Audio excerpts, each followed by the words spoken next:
La vida es demasiado intrigante como para no pensar en ella. Los demás son demasiado como yo como para no prestarles atención. El mundo es demasiado interesante como para estar callado. Pensar, prestar atención, hablar. ¿Qué verbos, si no esos, pueden esenciar este libro? Pensar en la vida, prestar atención a lo demás y a los demás. Hablar sobre el mundo. Y todo ello, demasiado. Y en un momento dado, y desde el único punto de vista que domino, el mío. Desinextriquemos verbo a verbo por separado. Para empezar, ¿por qué pensar? Explicación. No puedo evitarlo. Desconozco la cantidad, cualidad y calidad de pensamientos que asolan al resto. Incluso soy consciente de que mucha gente preferiría morir antes que pensar. En realidad, la mayoría lo hace. No es mi caso. Para mí, pensar es una manía dilatadamente arraigada en mi vivir. Vivo, pienso. Mejor dicho, pienso porque vivo, no a la inversa. Y por más que no escasee en ocasiones en las que quisiera desenchufar el rum rum de mi mente, en muchas otras me sorprendo gratamente pensando. Podría declarar que es elección mía. Honestamente, no lo es. Sí que de mí depende, sin embargo, propiciar esos pensamientos. ¿Cómo? Prestando atención, nuestro segundo verbo. ¿Dónde? ¿A qué? ¿A quién? A mi alrededor.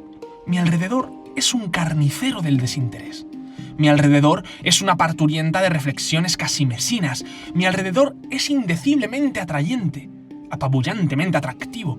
Como no, a mi alrededor consagro mis pensamientos, sacrificándolos.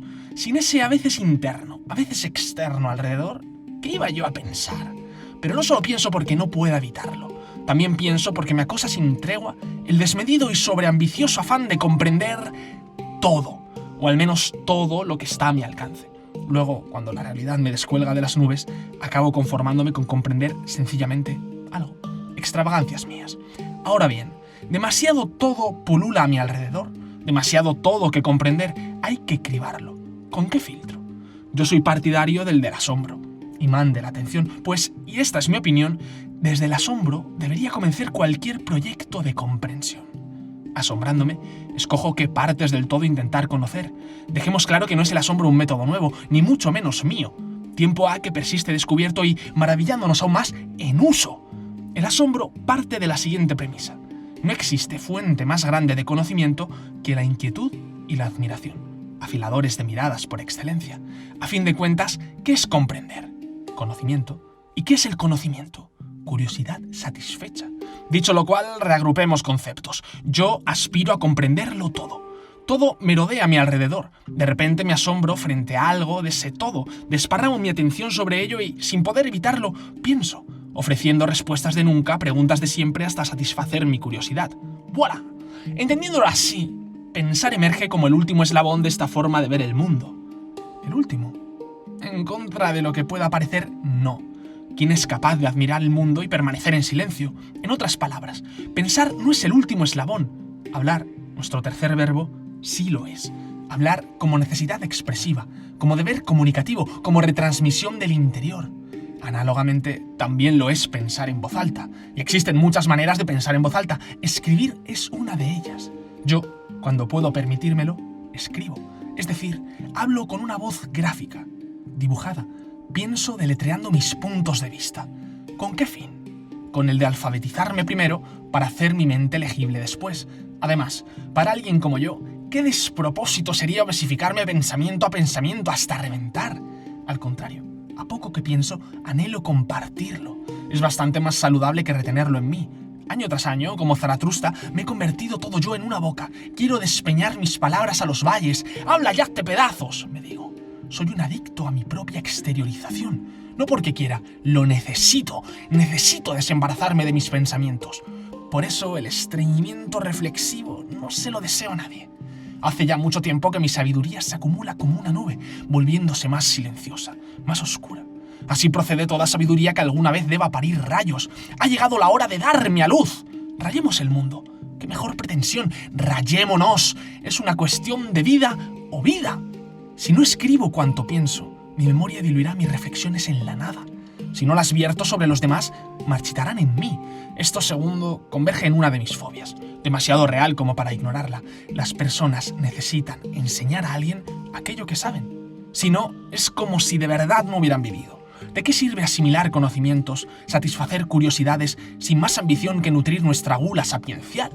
Absolutamente de nada. Cuando el saber se atesora, aprisionado a cal y canto en el interior, se pudre y termina oliendo mal, igual que la inmensa mayoría de las vivencias, de las sensaciones y de las opiniones que introvertidamente desembocan en semejante y funesto destino. Censurándolas en nosotros mismos, apestan. En cambio, exteriorizándolas, las interiorizamos, las contrastamos, las escuchamos, las desinflamos, las degustamos. Fuera de nosotros, cambian. Es por ello que hablar, escribir, expresarme sea de tan vital importancia para mí. Diré más, es más que vital, me revitaliza. A grandes rasgos, en eso consiste el variopinto jardín de ideas por el que transitarán mis palabras en las próximas páginas. Pensar, prestar atención, hablar, pensar en la vida, prestar atención a lo demás y a los demás, hablar sobre el mundo. Habiendo esclarecido lo anterior, es crucial enfatizar ahora esto. La forma de ver el mundo que propongo no es aquella en la que se deba creer como la más atinada, ni como la mejor, ni siquiera como la única. Tengámosla ni más ni menos que como le corresponde, como una más. Ilustremos por qué. Para ello, tomemos como ejemplo una acción universalizable al conjunto de la humanidad. Dormir. Todos dormimos. En base a esta hoy por hoy inamovible afirmación, alguien falto de luces o sobrado de ellas podría arriesgarse a proponer un modelo de sueño, o una doctrina para amansar el cansancio, o un sistema para reposar los sentidos, extrapolando luego su durmiente fórmula mágica a toda la población. Imaginemos que, llegado el momento, ese alguien diera un paso más, que, no contento con proponerla, tratara de imponer su propuesta como la más atinada, como la mejor, como el único, inigualable y laureado potenciador de la fase REM. ¿Qué ocurriría? Si convence, si gusta, si funciona, si son accesibles, versátiles, vendibles, popularizables, útiles sus somnolientos métodos, rapidísimamente tendría entusiastas seguidores, apologistas, trabajadores, aficionados, suscriptores y, por ende, escuelas de sus ideas, programas de ensueño, subvenciones varias, empresas distribuidoras, creyentes devotos, campañas publicitarias. Eso sí, bajo ningún concepto habría logrado que toda la población implementase su onírica oferta. ¿Por qué? Porque habría olvidado, menospreciado y obviado, junto o por separado, algo fundamental: la compleja y fascinante heterogeneidad humana. Sin ir más lejos, toda la población es mucha población. De hecho, aunque fuese la suya una tendencia dominante, contagiosa, mayoritaria, las mayorías no tienen por qué ser representativas de nada. Además, su no va más del descanso no sería, como el dormir sí, universalizable. Demasiadas variables entran en juego en algo tan simple como dormir, como para encima pretender que cuajase su propuesta. Imposible. Basta con recolectar experiencias vinculadas a cómo dormimos para darnos cuenta de hasta qué punto imposible es. ¿Cómo dormimos?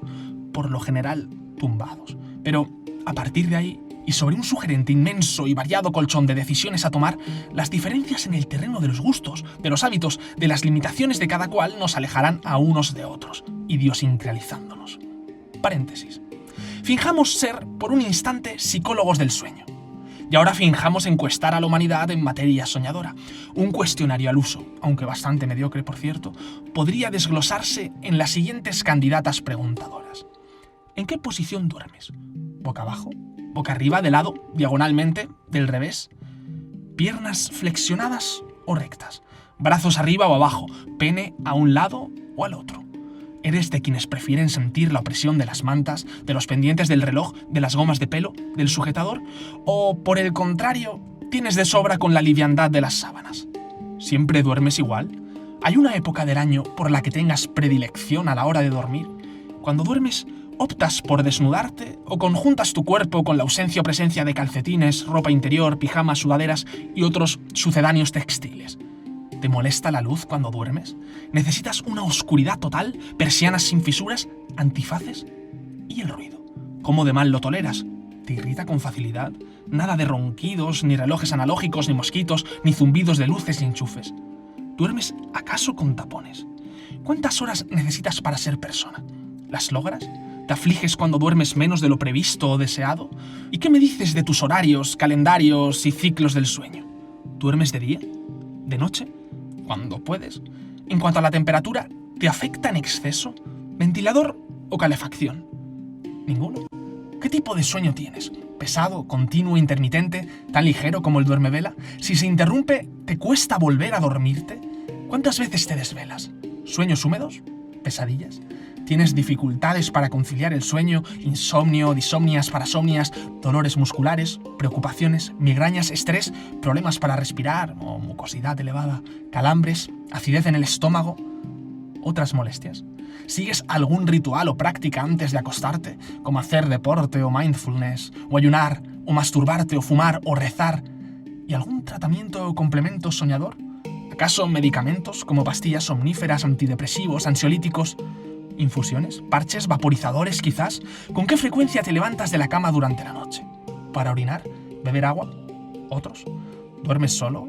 ¿Acompañado? ¿De personas o de objetos como peluches, cojines, mantas eléctricas? ¿De ambos?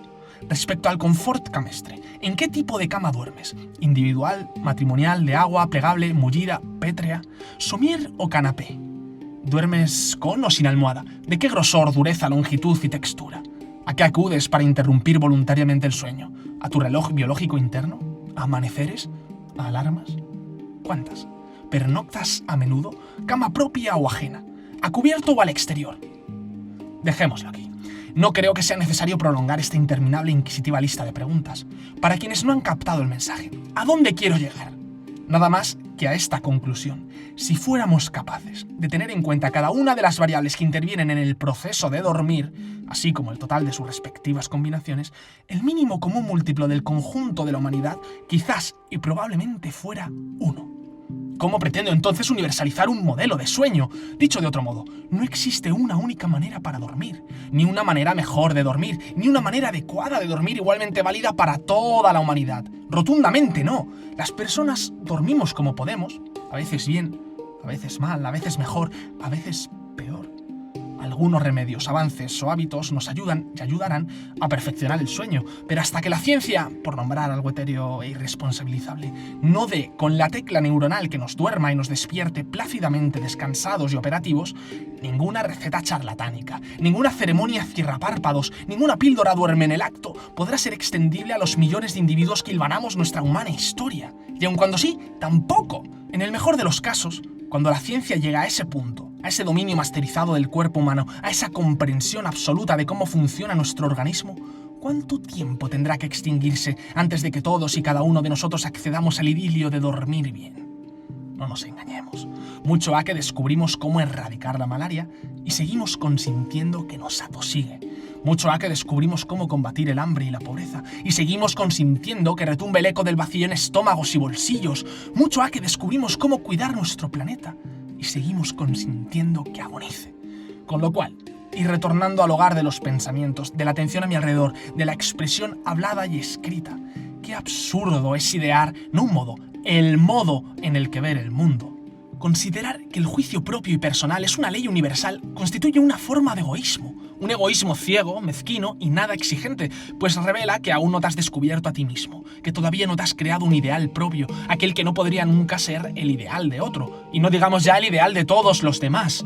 Diseñemos, en lugar de la forma, una forma según la cual vivir y comprender la realidad, y que cada cual diseñe la suya.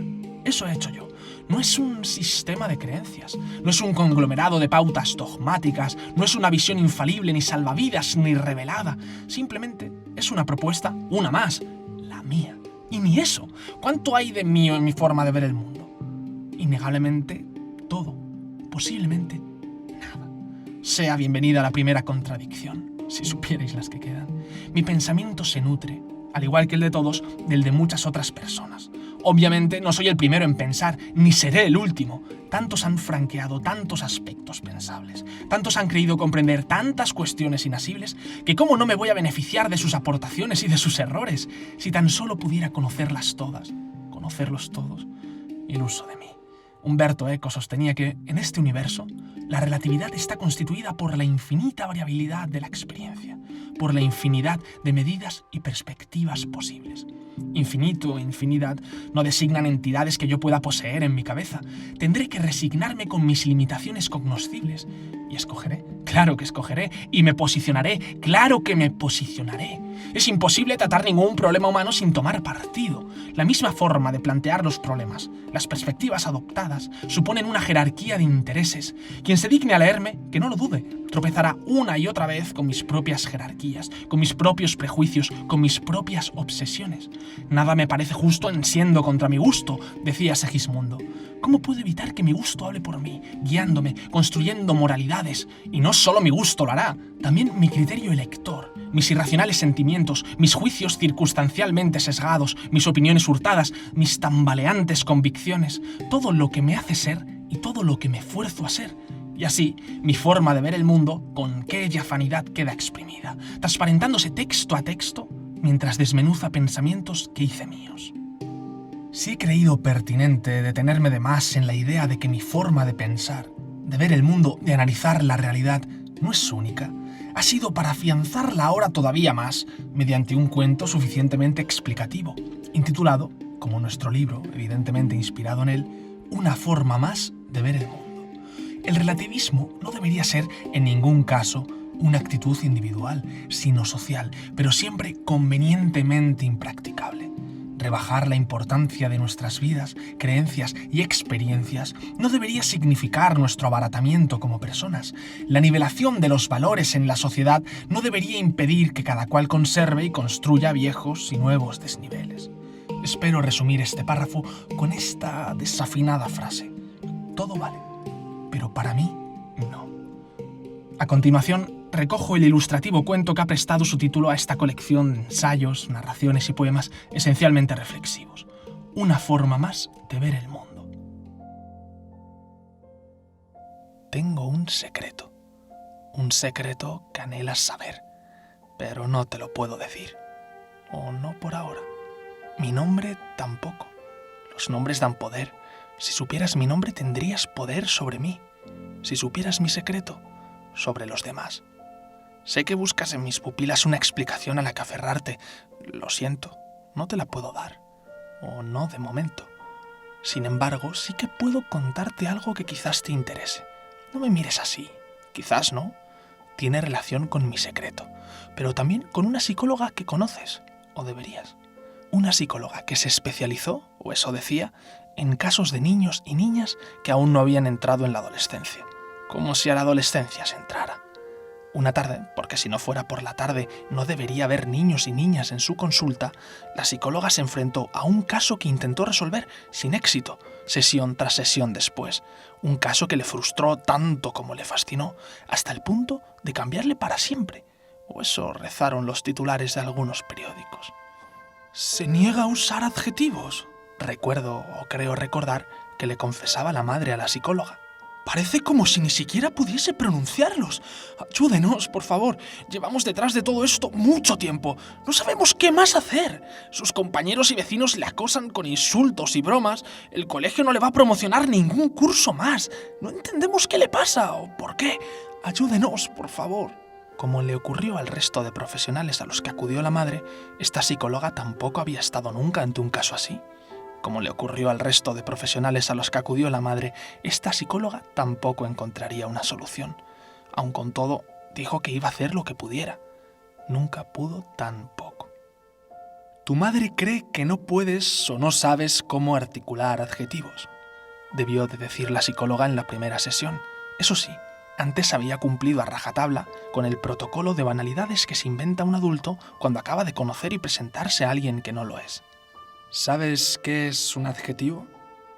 Confiando en que no pudiera hablar, en cuyo caso el problema no radicaría en los adjetivos, sino en su mudez, la psicóloga se sorprendió, o pareció sorprenderse, al escuchar su respuesta. Sí, es una palabra que no me gusta. ¿A usted le gusta? Honestamente, nunca me lo había planteado, se apresuró a contestar la psicóloga, o por lo menos esa fue la sensación que causó, apresuramiento. Una psicóloga no tiene por costumbre responder preguntas, sino formularlas. De ahí que, con profesionalidad, atacase ella con otras, como todos esos adultos que no se atreven a reconocer que no saben cómo responder a algo. ¿Y tú? ¿Por qué dices que no te gusta el adjetivo? Porque simplemente no me gusta. No sé explicarlo. Supongo que la psicóloga a continuación se esmeraría en listar una serie de adjetivos que le ayudasen a explicar por qué esa clase de palabras no se adecuaba a sus gustos, tratando así de que emplease adjetivos para hablar de adjetivos. Como era de esperar, el truco no funcionó. De todos, y eso que había muchos, ninguno se ajustaba a las razones de su rechazo. La conclusión a la que llegó la psicóloga, o eso relató a la prensa al cabo de varios años, fue que su paciente sí sabía que era un adjetivo, sí sabía reconocerlos y sí estaba en condición de usarlos para calificar la realidad, para comunicarse. Entonces, ¿cuál era su problema? Se resistía a hacerlo. Después de esa sesión vinieron muchísimas otras. ¿Cómo te sientes hoy?, inquiriría la psicóloga en cualquiera de ellas, como era ya costumbre. Siempre me pregunta eso. Creo que no sé responder, le aseguraría. Sé que siento, pero de verdad no sé cómo decirlo. Ante afirmaciones como esa, quiero pensar que la psicóloga, en vez de tirar la toalla, decidió implicarse más que nunca. Seguramente acudiera a especialistas de lingüística y psicología como Chomsky, Piaget, Saussure, Labov o Vygotsky, especialistas de lingüística y psicología a quienes no les importaba en absoluto la relación entre los adjetivos y el desarrollo, o entre los adjetivos y la personalidad, o entre los adjetivos y la comunicación. O sea, nadie tenía ni idea sobre el tema, inclusive ella misma, o eso fue de lo que, con algo de suerte, se daría cuenta. Y debió de ser así, porque la psicóloga no volvió a perder ni un minuto más en buscar soluciones. En su lugar, hizo de la criatura en cuestión un objeto de análisis. Psicólogos. ¿Cómo diferenciarías tú algo de algo?, se le ocurrió preguntar una de esas tardes, con aires de analista. Quiero decir, ese cuadro de, por ejemplo, ese otro. O este libro de, por ejemplo, este otro. O aquella ventana de, por ejemplo, la de al lado. Ante su reacción, diría que la psicóloga tuvo que precisar. Vale, señalando, pero ¿y si no pudieses señalar? ¿Y si tuvieras que contarle a alguien que no está viendo ni esos cuadros, ni estos libros, ni aquellas ventanas, qué los caracteriza? ¿Cómo se pueden distinguir unos de otros? ¿No crees que no podemos decir prácticamente nada sobre nada si no nos valemos de adjetivos? Demasiadas preguntas. Por supuesto, la psicóloga quería poner a prueba la funcionalidad de estas palabras.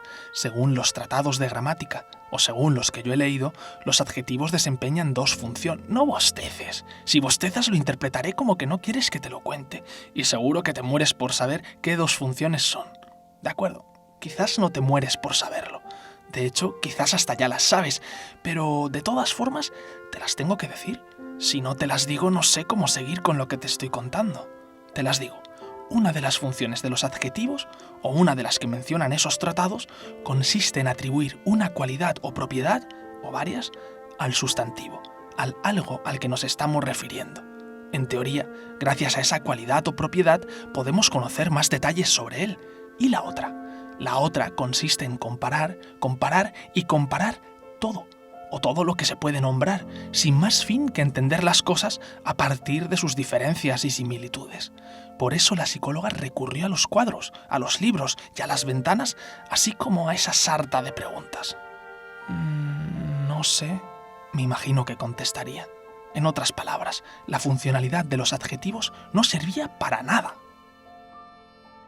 Si me pongo en la piel de la psicóloga, yo no sé cómo habría sobrellevado su trabajo en la consulta, especialmente cuando madre, psicóloga y paciente sabían de sobra que las terapias no conllevaban avance alguno. Aún así, al contrario de lo que puede parecer, la psicóloga cada vez disfrutaba más de las sesiones, o eso les dio a entender a los periodistas. ¿Quién eres?, se aventuró a preguntar en una ocasión. Al recibir el nombre de pila como contestación, moduló la pregunta. Me refiero a ¿cómo te ves? ¿Cómo te ven los demás? ¿O cómo te han dicho que eres? Me han dicho que soy muchas cosas, pero ninguna de las cosas que me han dicho soy. Intuyo que o bien miraría hacia otra parte, o bien se encogería de hombros, ya habiéndose olvidado de las preguntas anteriores. Mamá me llama no sé qué y me besa, o dice que haga algo, o me da las buenas noches, o me regaña, pero en mi clase me llaman de otra forma, mis profesores de otra, Un señor al que pisé sin querer me llamó de otra. Yo creo que nadie sabe mi nombre salvo yo. Quizás nadie sabe el nombre de nada y por eso a la gente le gusta hablar de todo. ¿Crees que por eso los demás usamos adjetivos y tú no? Esa vez no hizo falta una respuesta. Así era. La psicóloga había descubierto, o estaría a punto de descubrir, que aborrecía los adjetivos porque adornaban las palabras sin necesidad, porque deformaban lo que entendemos que es la verdad. Generalmente, o eso cuentan, la positividad o negatividad de la percepción de una palabra, de un elemento, de una persona o de una circunstancia, depende de los adjetivos. Al fin y al cabo, el énfasis de un sustantivo, o a lo sumo de una frase, lo marcan los adjetivos. Quienes matizan o intensifican la realidad no son otros que los adjetivos. La interpretación de las palabras y del mundo corre a cargo de los adjetivos. ¡Qué responsabilidad la de los adjetivos! ¿De verdad hay que usarlos cuando hablamos?, le había demandado, o creo que le demandó otra de las tardes, tras intentar asignar inútilmente esta categoría de palabras a unas imágenes de otra terapia que no condujo a nada. Presumo que la psicóloga esgrimiría nuevamente su táctica. ¿Tú no crees que tenga sentido su uso? Aunque, en el fondo, cada vez debía de cuestionarse más su utilización del lenguaje. Conforme las sesiones transcurrieron y los progresos no, la psicóloga dio pie a una línea de investigaciones en torno a este caso, o eso fue lo que se comentó en la red. Además, tú no te acordarás, pero yo me acuerdo de un día en el que la psicóloga, en la consulta, tuvo que hacer frente a una situación de esas que desconciertan a los adultos. ¿Estoy aquí porque no veo las cosas como las ven los demás? ¿Es una enfermedad no querer usar adjetivos? Como te puedes imaginar, ese fue el detonante de la revolución que ya conoces, o eso nos hemos creído todos. Mucho habrás oído al respecto, más de la cuenta, quizás. Sea como sea, poco después de esa sesión, la psicóloga fundó un movimiento que se opondría, sobre todo, a que los adjetivos formaran parte del lenguaje. Por analogía, se radicarían también familias de palabras con vinculación a la belleza, a los colores, a la justicia, al tamaño, a los sentimientos. Cuando la entrevistaron, explicaba que su paciente le había abierto los ojos, que habíamos mancillado el lenguaje, que los adjetivos habían subjetivizado la realidad, haciéndola de cada cual. Esa es la razón por la cual la psicóloga se propuso, y hasta consiguió, barrerlos todos de los diccionarios. El objetivo, hacer un mundo que tú vieras como yo lo viera, sin filtros, sin apreciaciones, sin diferencias entre tu forma de verlo y la mía, es decir, el mundo tal cual era. No, definitivamente no es una enfermedad, le había respondido con cariño la psicóloga, o eso habría hecho yo. Es una virtud. Cuando el caso se popularizó, la relación entre psicóloga y paciente se volvió más... Te haces a la idea. Ser un producto de televisión no sienta bien a nadie. Ser el motor de una revolución, o de una revolución como esa, tampoco. Y menos cuando ni siquiera la comprendes. No hemos de olvidar que producto y motor los encarnó quien aún no había entrado en la adolescencia. La psicóloga, por su parte, siempre creyó en lo que hacía. O esa era la impresión que daba. De hecho, esta eventualidad le intrigaba tanto que volcó todos sus esfuerzos y acciones en propiciar un desenlace que fatalmente se propició, a una costa del presente de una madre, a una costa del futuro de su paciente. Entre lo que sabes y lo que te he dicho, puede parecer que la psicóloga desconociera los límites, pues que no lo parezca, así era.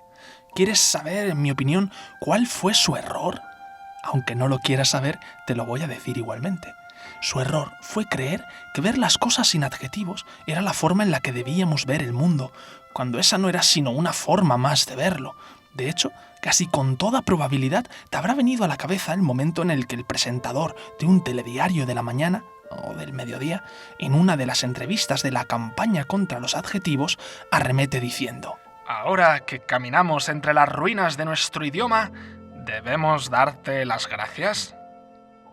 «A mí no», replicaría con ingenuidad, señalando a su productora y promotora.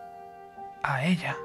A pesar de todo, y en defensa del proceder de la psicóloga, si de ti hubiera dependido, ¿no habrías hecho lo mismo? A partir de aquí prosigue la historia que ya conoces.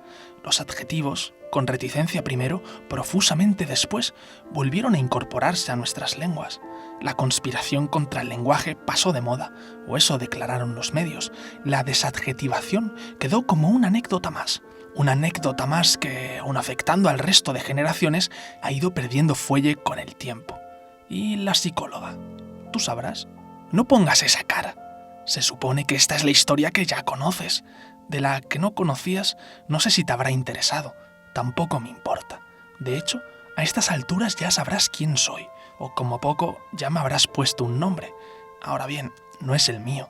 Tú tampoco lo sabes, ¿recuerdas? No te lo he dicho. Entre tú y yo, ese es el secreto que anhelas saber. Mi secreto.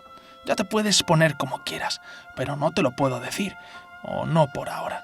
Sin embargo, sí que puedo contarte otra cosa que quizás también te interese.